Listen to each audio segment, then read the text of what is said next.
Welcome to This Explainer. Today, we're doing something a little different. We're going to take a step back, slow right down, and look at a pretty profound puzzle. How exactly do we achieve a well-rounded, deeply fulfilling life? We're diving into this by blending the timeless insights of ancient wisdom with the incredibly practical discoveries of modern psychology. Because, let's be real here, being human, it can be pretty complicated. Okay, let's dive into this. It really is the ultimate question, isn't it? What does it actually take to live a good life? Now, you might be surprised to find that often the biggest barrier to our own human fulfillment isn't the chaotic world around us. It's actually the friction happening right inside our own minds. We crave meaning, we set all these ambitious goals, and then, well, we get completely tangled up in our own overthinking. So here is our roadmap for this explainer. First up, we'll look at the pursuit of happiness through some ancient perspectives. Then we'll explore the Stoic meaning of life. After that, we'll shift gears into why our goals fail, followed by a look at the smart, anxious brain. And finally, we'll map out how personality and overthinking are totally intertwined. Section 1, the pursuit of happiness, ancient perspectives. To really understand our modern racing minds, we first need to take a quick look back at how different ancient cultures defined the absolute ultimate goal of human existence. Our foundation for this part comes from a totally fascinating academic paper from the Research Output Journal of Education. It essentially traces how vastly different historical and cultural conditions shaped distinct ideas about joy and fulfillment in the East versus the West. You see, happiness isn't just one universal biological feeling. It's actually a historically developed philosophy. Check out the stark contrast here. In the Western tradition, heavily championed by ancient Greek heavyweights like Aristotle, the pursuit of happiness was all about individual autonomy, rationality, and building up personal virtues. They called this eudaimonia. It's super focused on the individual character. But if you look over at Eastern traditions like Buddhism and Hinduism, you see a totally different picture. They focus on holistic well-being, harmony, detachment, and interconnectedness. Over in the East, happiness isn't a personal finish line you cross. It's the result of a life spent serving the community, along with a deep awareness of karma. Basically, the idea that every single action you take ripples outward and eventually circles back to shape your own reality. Moving on to Section 2. The Stoic meaning of life, virtue, and reason. Let's zoom in on one very specific, incredibly practical ancient Greco-Roman philosophy, which is Stoicism. This is a brilliant framework that teaches us how to align ourselves with the cosmos and ruthlessly, and I mean ruthlessly, focus only on what we can actually control.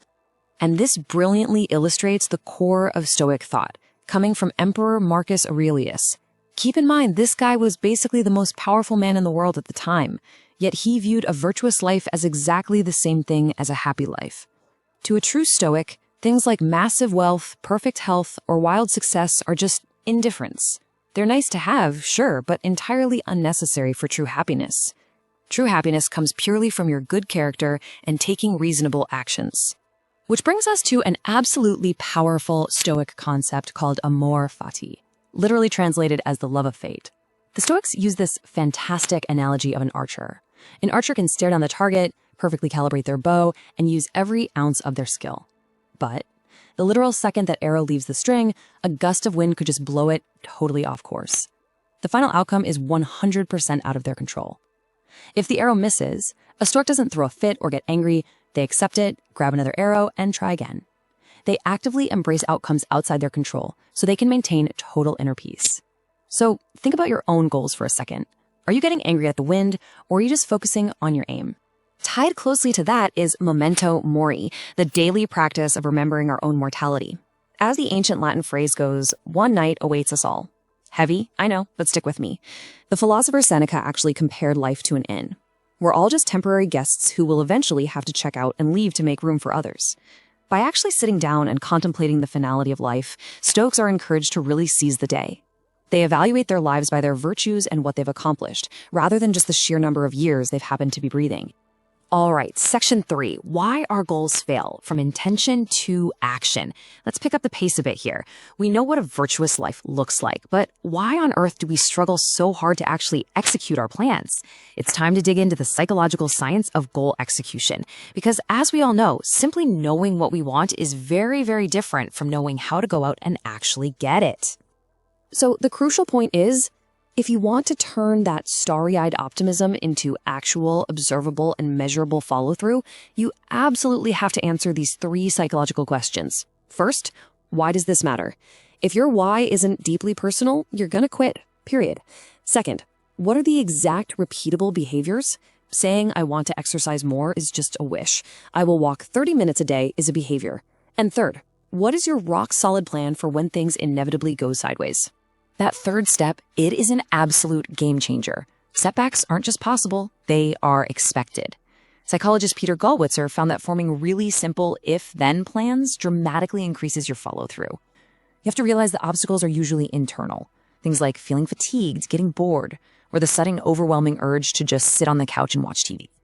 If you pre-decide your response beforehand, saying something like, if I feel too tired to run, then I will just stretch for 5 minutes. You completely remove your reliance on fleeting motivation. You don't have to think, you just do. Which leads us to section 4, the smart, anxious brain, friction in the mind. Look, even with the best plans in the world, we still often hit a massive wall of our own making. Let's transition over to the hurdles of the human condition. Why is it that incredibly intelligent, highly capable people so often struggle the most to execute their goals without experiencing immense stress? Get ready for a massive aha moment here.